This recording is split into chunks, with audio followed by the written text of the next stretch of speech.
should not have failed. And if they were managed properly, and they weren't, and that's an issue we have to address going forward. But the community still needs to recognize they're located at the base of 3 major rivers, and we need to manage the risk to accept the benefit. You know, the reality is we're near water. Most communities' risk when you look at FEMA are around water, but so you get a benefit with water, but there's also a risk you have to manage. And I know the community, Midland community, we're trying to work with them to make sure we have the right viewpoint downstream. The other thing I would say is you just don't, it's not just a choice of whether we bring the lakes up or not. The property just can't be abandoned. These lakes are really the best alternative is to restore the ecosystem. Otherwise, there's a significant cleanup that's going to happen long term. And I feel like, you know, we have to kind of look at this in terms of the next 2 months and getting the feasibility that not only the lake communities understand, but also the downstream communities as well. So I welcome the opportunity to talk here. The next slide, please. So real quickly, and I'm just doing a little dam 101 discussion. I thought I would focus, because we've just had several meetings in the community on all the dams, and I thought just focusing on Sanford as a case study. All the dams have similar issues and structures. Obviously, Secord and Smallwood weren't destroyed, but Mr. Kepler says our dams were never meant for flood control. But they they're taking do down have major repairs. And then I'll kind of cover the overall plan and recovery and restoration, and then we can go to questions and answers. So the next slide. So just really quickly, is there anybody else that went to this meeting? I think some of you have seen that there was a dam safety task force that was put together after this. We provided input for that. But, you know, it's for the dams. There are dams that today have existed for over 1,000 years. That's actually a few that have existed for 2,000 years. So there's 90,000 dams. So there is a way to manage those dams. There's 2,500 dams in Michigan. 235 of them roughly fit under this Part 307 we'll talk about, which are publicly owned lakes. 99 of them are hydropower. The rest of them are usually privately owned or community community owned or managed, and there's a Part 307 you'll hear about that manages the public ownership of lakes, and Part 315 that regulates the dam sites. The uses of dams, obviously power is one, flood control, water supply, recreation, irrigation. And if you go to the next slide, the discussion, I want to have one slide on the discussion of a flood control dam here a little bit, and why these dams aren't flood control. And there's many ways to do this. Sometimes the spillways are flexible and move up and down. Sometimes they're just a auxiliary spillway that you see in this picture. So you see a lake there, and you see a dam, which is the green, basically dike, and then ability to flow over. And so this is a very simple dam where the auxiliary spillway capacity is kind of basically when there's a big rainfall, it slows up the water, it fills up the lake, starts to go over the spillway capacity. So you manage floods going downstream. And there's several of these in Midland, I'm sorry, in Michigan, that are actually left empty. The challenge, if you go and look at the lakes in here, is there's just not significant capacity in these lakes to develop them as flood control. It doesn't mean we can't manage better and coordinate better, have better emergency response, do all the things we have to do and have solid dams, but they just fundamentally, even if they were put back up and kept empty, it wouldn't be enough capacity to really make a material or really significant difference in that process and stuff. And the other thing that we would have is, frankly, the difference in this picture and the pictures we're talking about is the community around the lake. They're not just trees around the lake, there's communities around these lakes. And the higher you build the dams, the more the backside floods. So we can build these dams right, but we just need to make sure that we understand the use of these are primarily for the value we get out of recreation, fishery, and the economic benefit that comes from them. Next slide, please.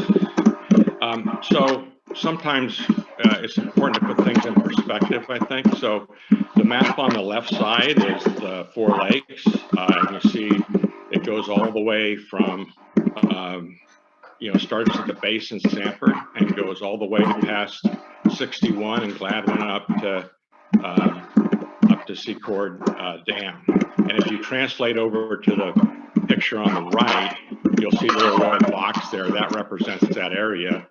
And the little green star there is Sanford Dam, and the little yellow star there is Midland. So I've had people tell me that when they've seen their house flood over the 3 floods that have happened in 86, 2017, and then 2020, that based on the gauge that they have downstream, that they saw different flood levels over those times. We have a lot of engineers in towns that measure that. And there's a reason for that. If you look at the 3 basins, there's the Sanford Dam watershed, or the 4 Lakes watershed, that brings all the water through Sanford Dam. But that represents 40% of the water that comes down into Midland. The other 60% come from the other rivers, the Pine and the Chippewa, the Salt River, that bring those down. So that's 60% of the water. And you'll see that especially in the Sanford Dam as we go forward. So one of the challenges we have here is that one is I don't know, why did the description of the dams all say for flood control up until late last year? We're at the basin of that as we sit in Midland, Michigan. So it's not just about addressing in long-term flood management, not just about addressing these 4 lakes, but also how you manage the flows and structures of these other streams down there. So this body represents 40%, the other represents 60%, and these lakes are shallow enough that it doesn't make too much of a difference. So we'll walk through, I wanted to put that together because you'll see how we're approaching this from a risk approach for these dams, how we're making sure that we can put them in and not increase the risk of flooding going forward. And we'll talk about that as we move forward. But I think sometimes this perspective when we talk about flooding to understand where the water comes from. And there's a tridge down there, and all that water comes down to work through that. We are in the process, by the way, of putting gauges on almost all these rivers, similar to the ones we have down at the Dow plant, because one of the big challenges here, this system is not well instrumented for the systems as we go forward to work on. So with that, let's go to the next slide. So this is the kind of the Sanford Dam case study. The dam was built for power generation. It's now a legally established lake under Part 307 is what it's there to create. And as I said, it's not a dam material to flood control. You can see, by the way, just the depth of this thing is only several feet, and the amount of water that was going through this is significant. So that's one of the things we have to address is how to manage and increase the spillway capacity, and we'll talk about that. So the next slide. And just really, folks talk about hydropower a little bit. On the left side is the Hoover Dam. That's kind of an iconic dam. Not the largest dam in terms of height, but it's pretty high at 726 feet. That is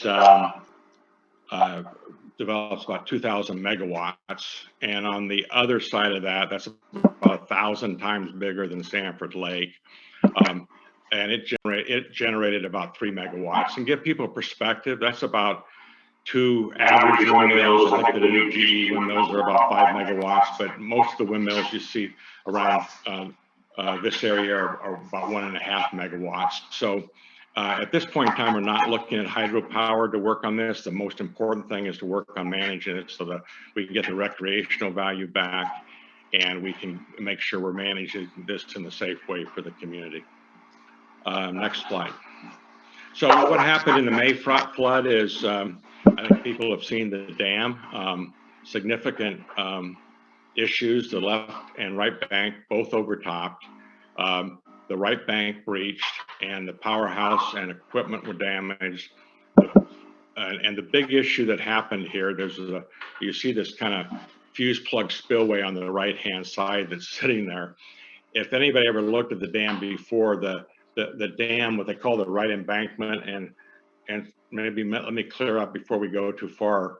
When you see, when I say right, the right embankment is how you look at it when you're upstream of the dam looking downstream at it. So the right embankment's really on the left side and the left embankment's on the right side. But on that right embankment side that's labeled there was a fuse plug there. And the theory of that was that it was supposed to, basically that section of the dam was supposed to break away to protect the rest of the dam and have a controlled flow through the system and bypass it. The investigation is there, but first of all, they don't design systems like that anymore, and it didn't perform right. And that's one of the issues we have here. That's not something we would put back in. It's not something that would be recommended. Next structure. So right now there's about $10 million of projects underway, not to rebuild the water level, but just over the next year to restabilize that system, to bring the water back to the river that it is and move it around the embreachment, to put flood control structures in place for up to 200-year floods, to get the sediment out, get the debris moved out, and working through that. And so we're having both state and federal funding working on this, and this is a project that we will start. Well, we actually are doing the engineering on all this work now, and we'll be starting this spring, early summer, and hopefully have it done. The plan is to have it done before the next rain season to work through. The next one, and I think this is a key thing that gets us to understand floods. So the long-term restoration issues for Sanford Dam. So what does it take to build it back up? Well, key area is spillway capacity. Sanford's classified as a high hazard dam. Prior to May 2020, the total spillway capacity was approximately 36,000 feet. You're on the right slide there. Was approximately about 36,000 cubic feet per second. And I said the spillway that fuse plug didn't break, so you didn't even have that capacity. And prior to the failure and the state requirement for that dam was 37,000 cubic feet per second. And what we're looking at now, one of the things we're studying is the frequency of rain has changed. The understanding of these models are different. And our belief is that spillway capacity should be more in the 47,000 cubic feet per second. But we have to finalize that based on regional flood studies. So rain studies have not been done in this area, specific rain studies to inform us on the construction of these dams or anything else in Midland for a long time. I'm reading our comments, but nobody's saying anything. That's the look on their face. And look at the probable maximum flood, and then we'll design the dams based on that. This is the state of Michigan's new task force is suggesting that we follow the FEMA requirements, the new requirements. So we're building these dams above the current state requirements, but in line with what is viewed as best practice now. And so those are where we think the numbers are. We're doing our engineering around that, but it'll take until the end of the year to get all these studies and modeling done. Next slide. So a risk-based approach is we're looking at the flood event. So if you look at the box on the left-hand side, the flood event would be, if you imagine you have points for like the 50-year flood, the 100-year flood, the 200-year flood, the 500-year flood, the 1,000-year flood, the 5,000-year flood, and some of these, and our view is that when you build a dam, it's got to have that at least 1,000 years. Some of them will be, I'm guessing these will be greater than that when we're done. If you look at the consequence, then what you're looking at is what happens if the dam fails and what happens if a dam doesn't fail. So what we're looking at is when there's a flood event, is the dam compounding the risk? So what we have to do is make sure the spillway can handle the 100-year flood, the 200-year flood. But at some point in time, we get to a level where the size of the dam doesn't matter. There's so much water around the system that the amount of damage that's caused, that the dam doesn't make a difference. And so there's no sense in spending a lot of money when that blue line, when the blue line and red line start to cross. It doesn't make any sense to start to spend a lot more money on the dam spillway if in fact there's no additional risk to flooding. You'd rather spend that money. That doesn't mean the flooding goes away. It just means that the dam isn't a part of the reason the environment's flooding. And so there's no sense in building a bigger dam. You should be putting that money someplace else. And so the big challenge was these were pretty prescriptive requirements in the past. And unfortunately, FERC and Boyce argued about this for 20 years, and it turns out the numbers were wrong. This is a much more state-of-the-art way of looking at dams and trying to look at how we design them. So a visual view of that, if we go to the next slide, so tailwater is the water that comes after the dam. Now, this was before the Edenville failure. And this is what's happened in all the other dams for people that are, all the other rain systems for people that have been around this system. If you look at the headwater and the tailwater in that left picture, you'll see that the dam, there's very little flow left. And if you look at on the right side, you see the switch yard where the structure is. The system down is already the system down is already flooded. If you look at that switch yard, you look at the system, and that little flow over the right, you start to see that the embankment's starting to overflow, and the system hasn't. People just aren't going for their BS story anymore. The reality is you're getting to the point where it doesn't matter whether the dam's there or not. Once you get to a size, you're going to get to the point where other water from the other rivers. So, this water is not coming through the system as fast because it's already backed up into Midland. So we have to deal with the whole overall floodplain. But the view is we can build a dam system using this kind of methodology if we understand the rainfalls, understand the frequencies, and rebuild the dams to work on that. So the next, and you see on the bottom slide, it's just the floodplain, kind of whether the dam doesn't break or not, things flood because it goes around it or it goes up to it because of the, salt river. So we're modeling this with floods that are, advanced and assuming that the floods get backed up. We're looking at, how the dams would fail if they were cascaded. All those things need to be looked at. Next slide. So the other thing is the issue that we have to do is the water retaining structure itself. The right embankment was breached. The spillway capacity wasn't there. We're putting in new gates. We have to rebuild the embankments that, in fact, right now what we're doing is going to most of these dams and boring into every one of these embankments and understanding, are they properly constructed, and actually reconstruct new spillways or bring them up to standard. The next slide probably gives a good overview of everything we're doing. So you see on the right of the slide, the crest gate spillways. These are gates that, the other gates pulled up. These gates move down. They'll have significantly more capacity, and they'll get the flow direction in there. And then we will rebuild the embankments, but we will also have this labyrinth spillway to handle significant flooding greater than we've had in the past to kind of bring it back into the river. But as I said, we can only build so much here because the system starts to get bigger than this if we get into 500-year, 1,000-year floods kind of things to work through. So I think people need to understand that 2020 was an historical flood, and then it got compounded because we had a dam that was under design at the end of its life and really under private ownership with federal oversight that wasn't keeping the dam up to speed. And we've got a whole different, we can't build dams we can't run dams this way, and there's whole focus on doing this right moving forward. And I want to leave people with that view.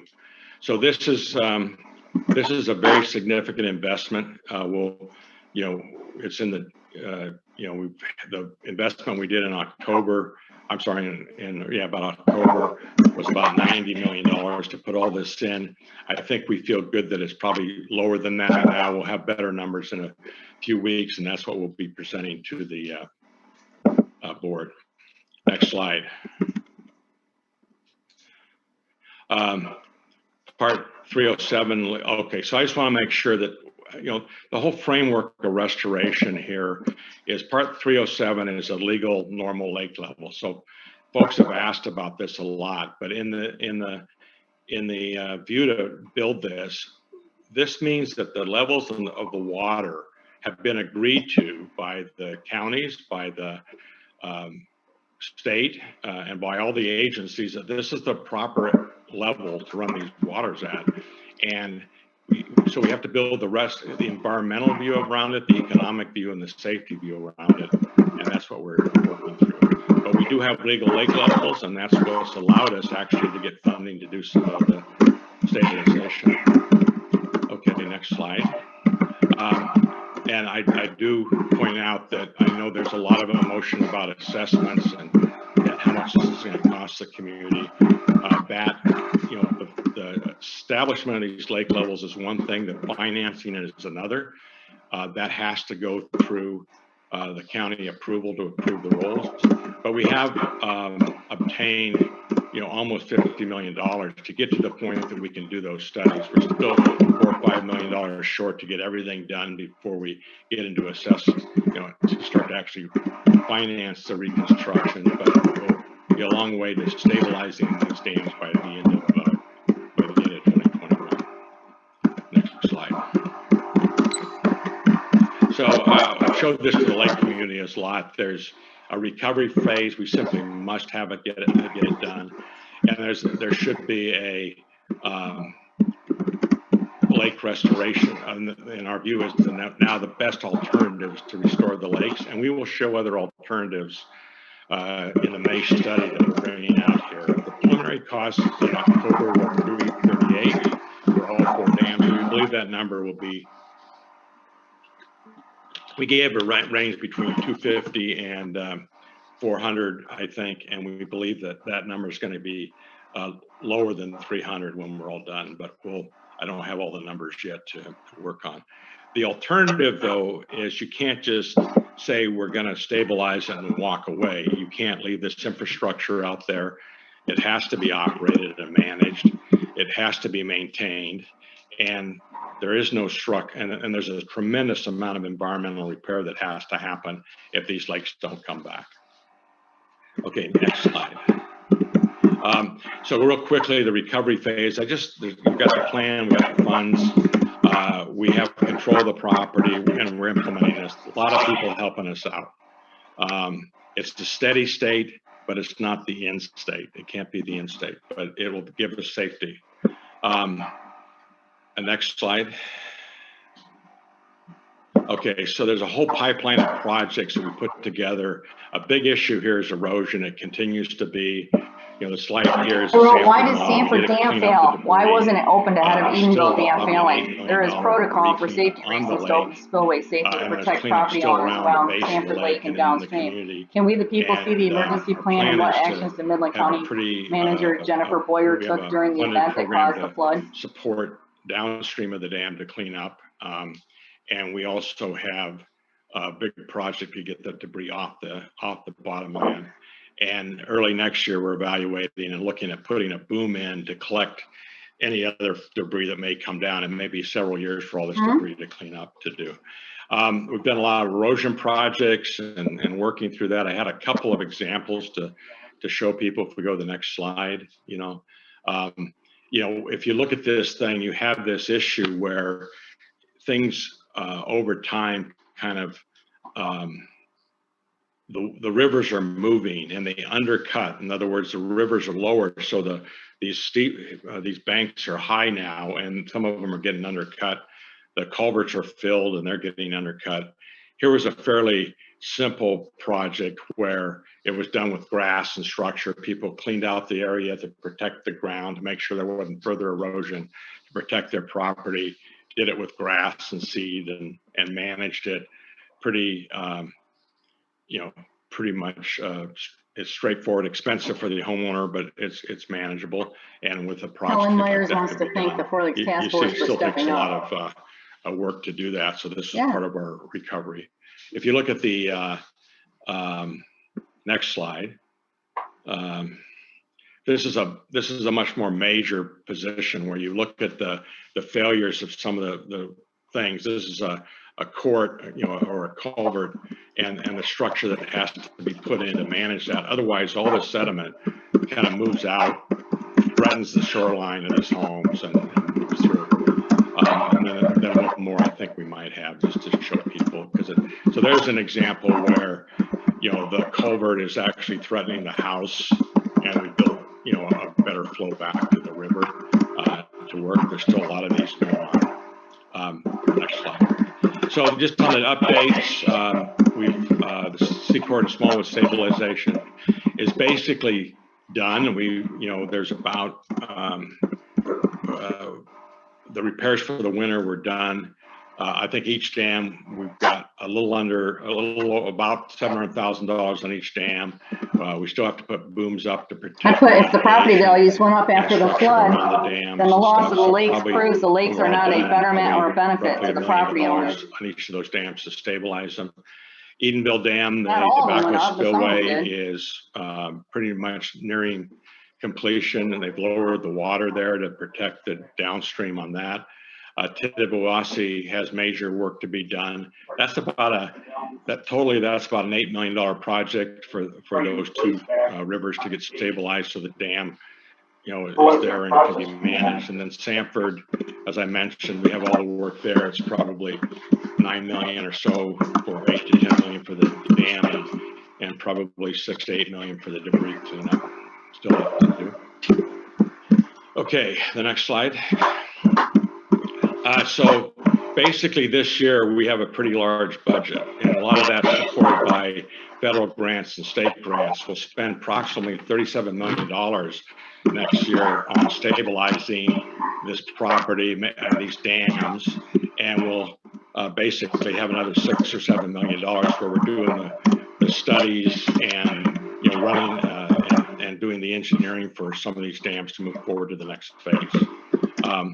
But I would say with all this risk, we're significantly lowering the risk. We still have to get through the spring here, and we don't have all the work done, but I think we're basically getting to the point of moving from 14% you said? to restoration and stuff to work through. Next slide. So the other thing we're doing, I think, is just to understand that this wasn't a well-implemented system in terms of instrumentation. We've got a lot of on each dam we're putting better gauges, rain gauges, weather stations. We're also working with the USGS and installing gauges at Seacar Dam Road and on Salt River, even things that aren't in our basin. I showed you that big area. It's not just measuring what's in the Four Lakes, but all the other streams as well. And the gauge we had downstream is downstream of everything. These are starting to move upstream, so we can be more predictable what's going on, not only for the Four Lakes, but for the county and the communities within the lakes and downstream. Next slide. Restoration, what we're going through by the end of May is coming up with the best alternative. And we'll go through that from an economic and environmental alternative, and the feasibility of bringing these lakes up, which we think we will, basically it's about what critical issues do we have to address before we bring the lakes up. Next slide. That's underway. It'll talk about the use and function of the lakes. Why do we have to talk about that? Because it gets to where things can be funded and how they're going to be looked at and how they'll be managed in the future. We're having a survey of the property owners to get their view. We're doing that with public sector consultants, so it's arm's length from us, and we're working through that to make sure that we get a view that can inform, it's not a vote or anything, but it informs the community what's going on. And we'll have new refined estimates on dam construction and environmental costs, and come up with kind of a closer view of what the assessments will be. And I think we'll be ready to move forward with Secord and Smallwood. And then, you know, kind of have to still do some engineering work around Edenville and Stanford. Next slide. So this is a rough timeline. We're in this recovery phase. Stanford, Secord, and Smallwood are there. We'll be kind of somewhere by 2022. I'd say 80% done by 2021, but some of these things will last till 2022. We need to get the financing approved. That takes a fair amount of time. We've got to go through then pretty significant engineering and modeling and structure. And then there's a bid letting process and then constructions. So some people see this as a slow schedule. Others see this as a very aggressive schedule. But if we can get $4 or $5 more million of financing this year at least, but we probably need 8 overall, we can get to these timelines without having to get interim financing and put that burden on the property owners and be faster. If we don't get that, then this will extend. But right now, we feel coming forward that we can get a plan that gets Secord and Smallwood up in 2024, Sanford up in 2025, and Wixom up in 2026. Next slide. I think we're kind of close now. So, you know, the point I left with earlier, dams or no dams, Midland is still exposed to flooding. We're working with the Business Alliance in Midland County to make sure we integrate the flood mitigation downstream and working with how the dams fit into that. And that's a program that's kind of underway, and we're continuing to work with them on that. Next slide. So we're working towards a future that includes lakes in Midland and Gladwin County. We'll report to the counties in May. Funding is and affordability are critical issues. And I think we have a path to funding. The issue we understand is there's a lot of people on these lakes with a lot of different economic income and structure, and it's going to be hard to say that we have one answer for everybody. So we have to work with the stakeholders, model this better to make sure we can find the right affordability model and the right funding sources. And we're working with many stakeholders to make sure we have this broader flood issue, not just 4 lakes, kind of addressed. And we continue to look for it's flooding control, but not for flood control. And that's what it's going to take. So thanks for being engaged. So that's like my last slide. I think our mission here in 4 Lakes Task Force is to bring up the lakes, but to bring them up safely and as economically and affordable as possible. So with that, I'll pass it back to you, Sharon, for we can open it.